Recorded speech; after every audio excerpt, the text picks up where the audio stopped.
Mesdames et messieurs, bonjour, bonsoir. L'ascension ou l'assomption? Telle est l'étude biblique que nous allons faire, une courte étude en tout cas, que nous allons faire aujourd'hui. L'ascension ou l'assomption? Bien sûr, les deux existent. On parle de l'assomption et on parle aussi de l'ascension. Demain, ce sera un jour férié. Le jeudi de l'ascension, mais également on parle de l'assomption. Nous pourrons prendre donc cette occasion pour pouvoir étudier rapidement, en tout cas, faire un petit clin d'œil d'études bibliques. Le format, il est particulier. Nous avons choisi ce cadre parce que il y a un programme qui nous y oblige.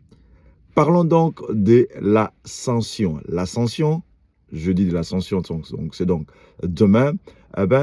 Qu'est-ce que l'ascension? L'ascension, c'est la montée de Jésus au ciel. Alors que Jésus termine sa mission terrestre, son ministère terrestre, après sa mort et sa résurrection, il continue à apparaître à ses disciples, ici ou là, à la chambre haute ou sur le chemin de Maüs. Jésus apparaît à plusieurs endroits, il fait la preuve, il donne la preuve comme l'apôtre Paul enseigne si bien, même il est apparu même à plus de 500 frères à la fois. En tout cas, il est apparu à plusieurs reprises, à plusieurs groupes, à plusieurs individus.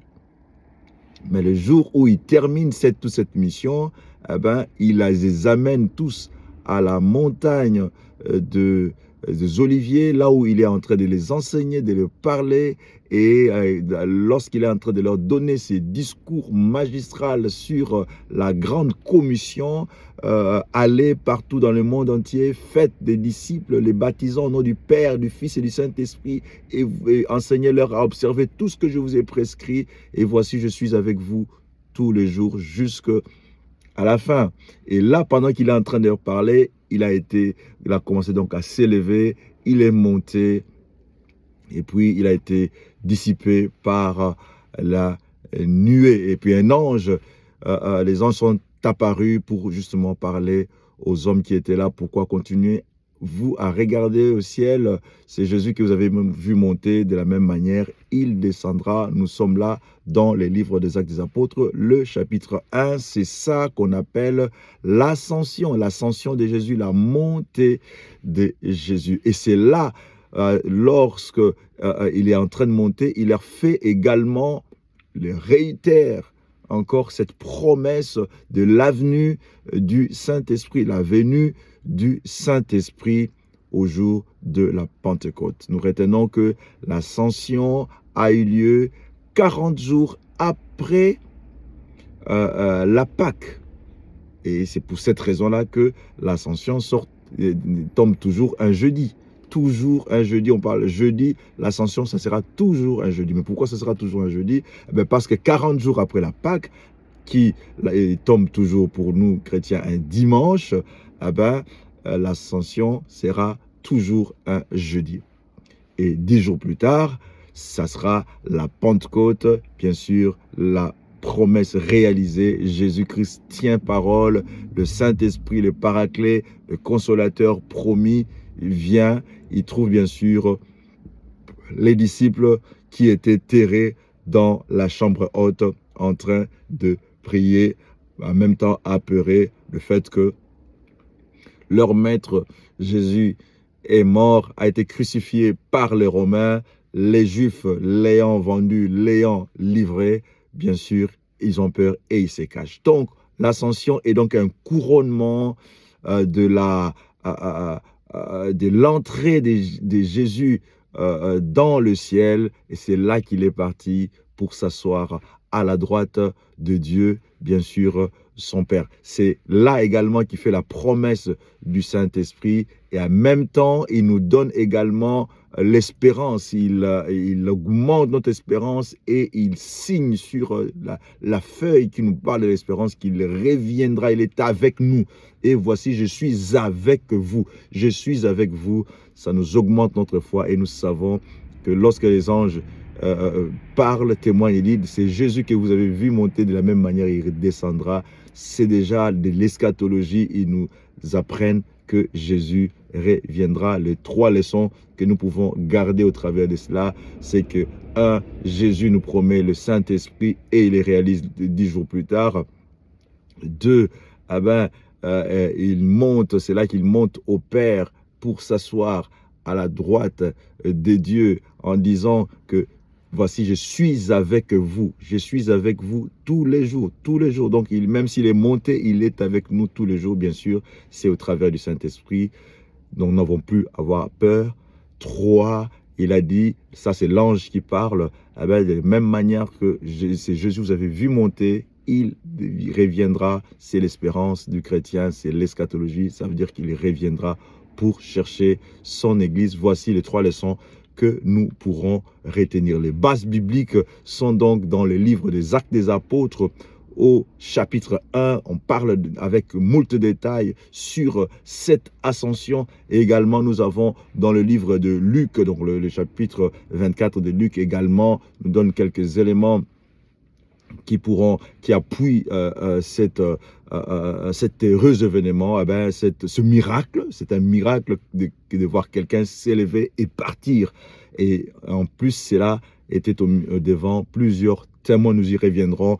Et nous pouvons lire également dans le livre de Marc, au chapitre 16 également, c'est l'ascension. Jésus, lorsqu'il finit sa mission sur terre, physiquement bien sûr, dans son ministère terrestre, la fin, il s'est élevé, il est donc parti. C'est ce que nous pouvons dire. Voilà, donc là, ça c'est l'ascension. Et notre étude, nous avons dit, c'est l'ascension et l'Assomption. L'Assomption, qu'est-ce que c'est? L'Assomption tombe toujours un certain 15 août, l'Assomption. Et l'Assomption, qu'est-ce que c'est? C'est l'élévation de Marie.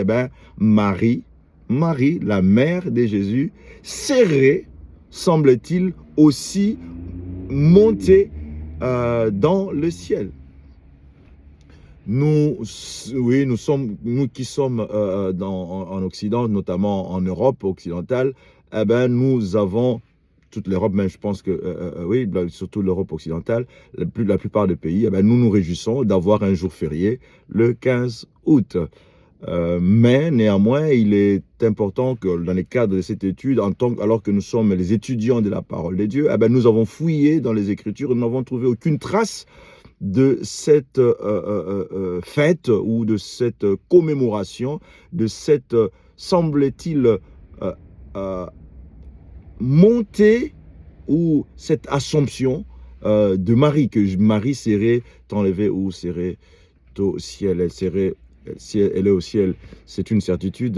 La mère de Jésus, la mère du Seigneur, était dans la chambre haute. Elle a continué à demeurer avec les disciples, avec Jean, parce que lorsque Jésus meurt à la croix, il confie Marie, sa mère, à Jean. Il restait donc entre les mains des apôtres et parmi les apôtres, parce que c'était le groupe dans lequel son fils bien-aimé Jésus, elle l'avait laissé, il y avait des amis de Jésus, des frères de Jésus, des apôtres qui étaient censés prendre soin de Marie, la mère de Jésus.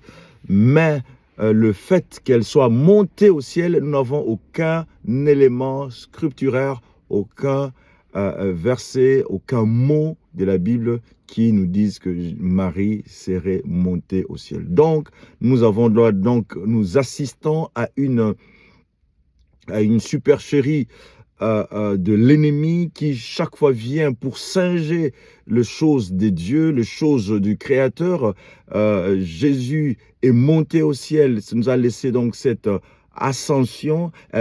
L'ennemi est venu pour brouiller les pistes, il est venu furtivement, dis-je, pour pénétrer et faire entrer sa petite bêtise, j'allais dire, ou son mensonge.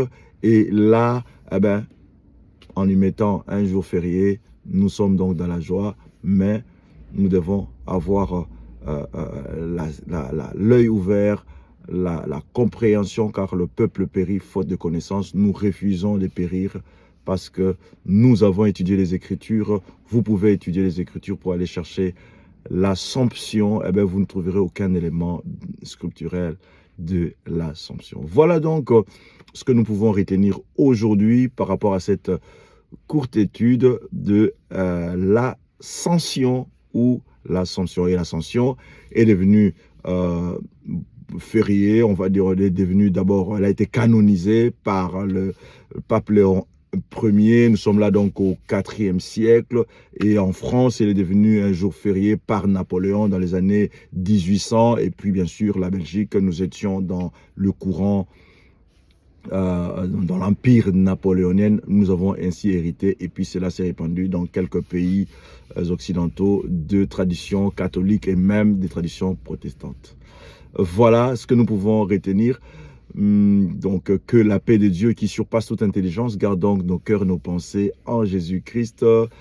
La meilleure chose que vous puissiez faire, bien sûr, c'est de donner votre vie au Seigneur, de croire que de la même manière qu'il est parti, de la même manière il retournera, comme l'ange a donc dit aux disciples, aux apôtres qui étaient là, aux disciples qui étaient là, et cela nous concerne également. Mettons notre vie en ordre. Lorsqu'il reviendra pour nous chercher, nous serons parmi les heureux élus pour pouvoir partir et vivre dans la félicité, dans la nuée. Amen, amen, amen.